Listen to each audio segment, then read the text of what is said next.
This is one of the busiest commercial crossing in North America. About $400 million of goods crosses the border every day, so it's a lifeline. The Canadian Transit Company, part of Maroon's ownership of the Ambassador Bridge, launched advertisements against the new proposal in July 2011, labeling it as a $2.2 billion road to nowhere. The Gordie Howe International Bridge is one of North America's most impressive megaprojects.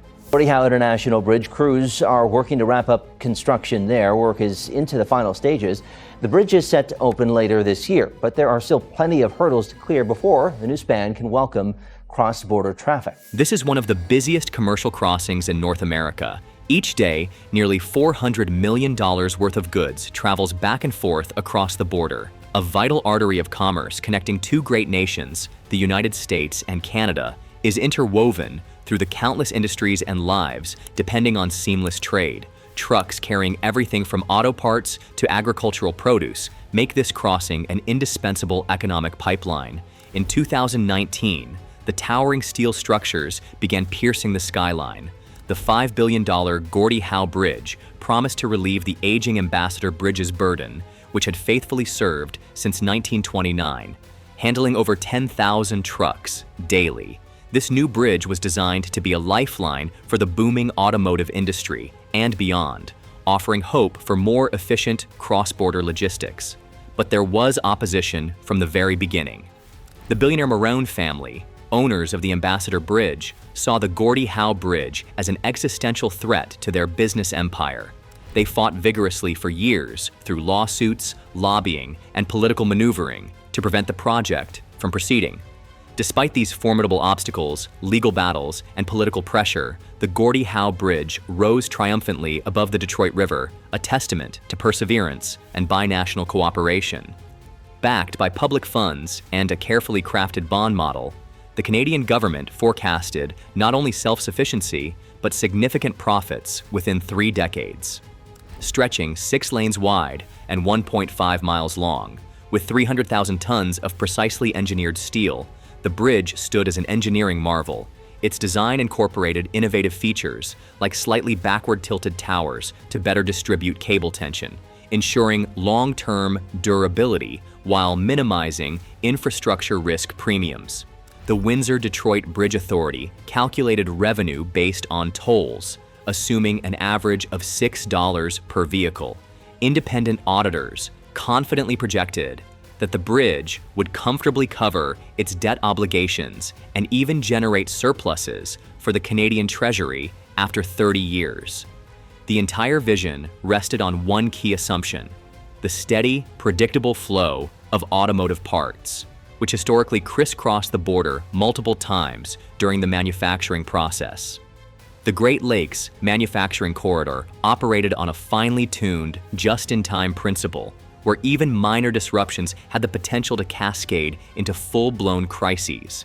Then, a single sentence from Washington in the spring of 2025 unraveled years of careful planning. President Trump, citing national security under Section 232 of the 1974 Trade Act, abruptly imposed a 25% tariff on cars manufactured in Canada and Mexico. Obviously, it is the talk. I mean, it's happening everywhere. The talk is tariffs. And on Blaine's main drag, locals are noting fewer Canadian plates. The announcement sent shockwaves through both countries' governments and industries. Within hours, Ottawa convened urgent meetings. The Ministry of Finance immediately examined the United States-Mexico-Canada Agreement, USMCA arbitration clauses, searching for legal pathways to contest the decision. Canadian ministers debated emergency retaliation strategies. Meanwhile, thousands of workers in Windsor factories received grim news as production lines were paused indefinitely. Detroit's foundries, heavily reliant on cross-border trade, also fell, eerily silent. Consider the journey of a Ford Edge engine block, cast in Michigan, processed in Ontario, fitted in Ohio, and assembled in Windsor. This single part might cross the border 6 to 8 times before completion. The newly imposed tariffs threatened to pile up additional costs at every crossing. President Trump's tariffs on Canada. Oh no. Do you feel like Canada's being treated fairly? No, I do not. potentially adding between $4,000 to $5,000 in expenses per vehicle. In Windsor, fear and frustration gripped the workers. At a packed union hall, Unifor President Lana Payne shouted passionately, "Labeling us a national security threat stabs at the very heart of our logistics system." The nervous applause echoed the deep anxiety in the room. People's livelihoods were now hanging by a thread. Simultaneously, Detroit truck drivers gathered to voice their concerns. Teamster spokesperson Ben Hollis addressed a virtual press conference, stating, "When the load goes down, the bread on the driver's table goes down. These aren't abstract statistics. These are real families with real bills."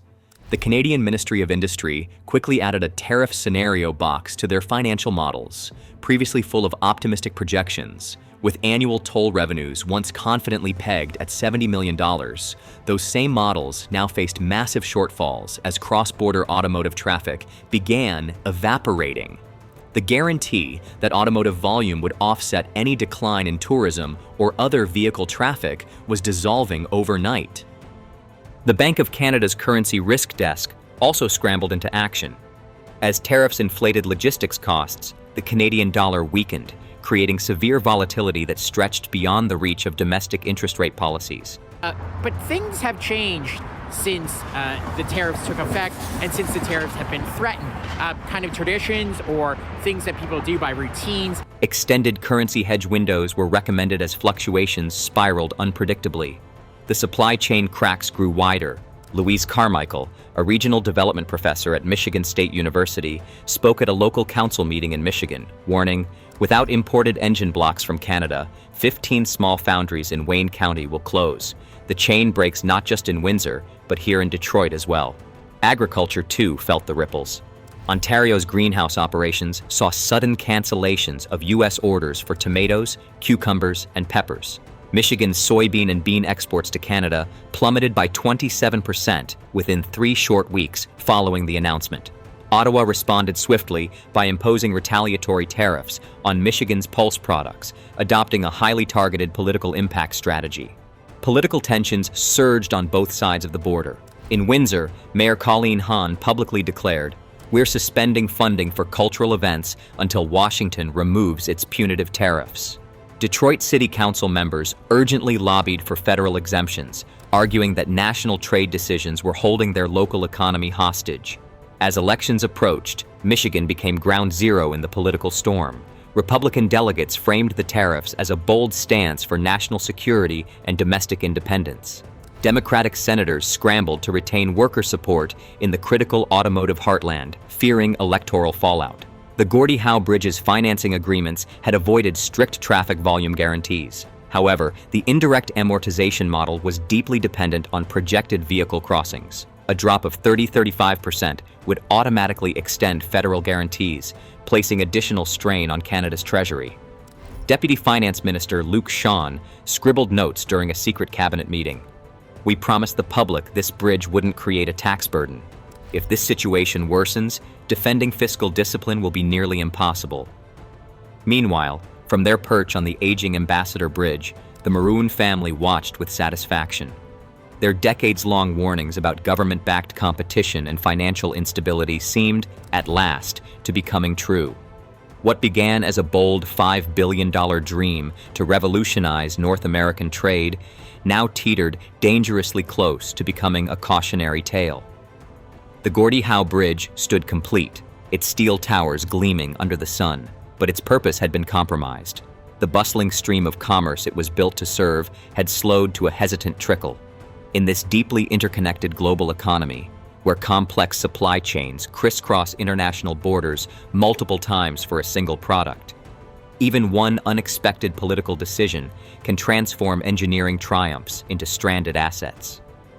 The Gordie Howe Bridge remains standing, a powerful symbol of human ingenuity, cross-border collaboration, and visionary engineering. Yet it also serves as a stark reminder of how vulnerable modern trade networks are to political turbulence. The fate of this bridge, and the livelihoods attached to it, now hangs delicately in the balance. Trade policies, economic strategies, and diplomatic negotiations will ultimately determine whether this marvel of steel and concrete becomes a celebrated pillar of prosperity or an enduring monument to the fragility of global trade in an increasingly unpredictable world.